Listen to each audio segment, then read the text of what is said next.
beyond ideas of wrongdoing and right doing. There is a field. I'll meet you there.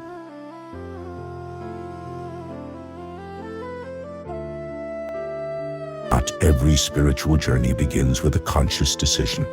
Some unfold quietly, like a fragrance carried by the wind, touching the heart before the mind has time to question it.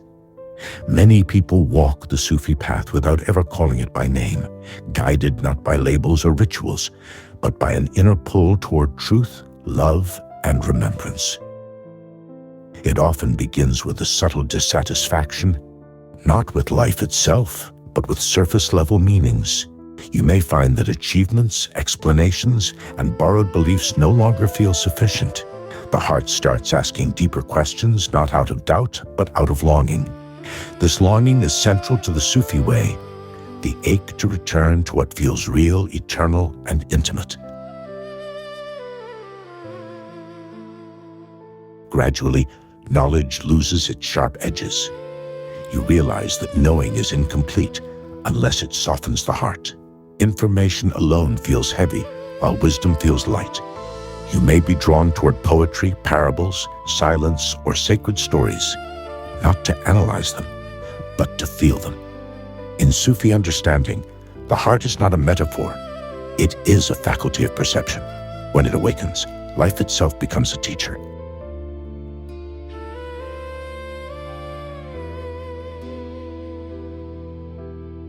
Silence begins to reveal its depth.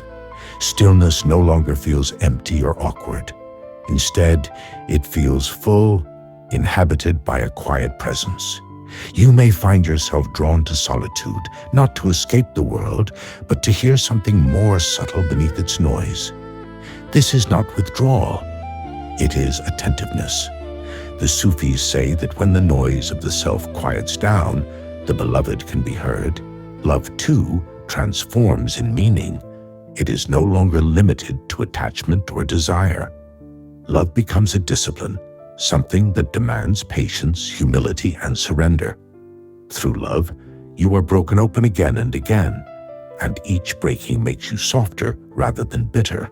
You begin to sense that love is not something you possess, but something that moves through you.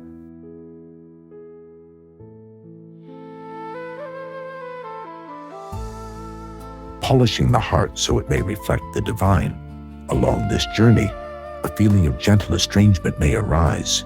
You move through the world, fulfill responsibilities, and maintain relationships, yet a part of you remains untouched by its constant urgency. This does not make you disconnected, it makes you inwardly free. The world feels like a place you visit, not a place you belong to entirely. Sufi poets often describe this as remembering a homeland that the soul has not forgotten.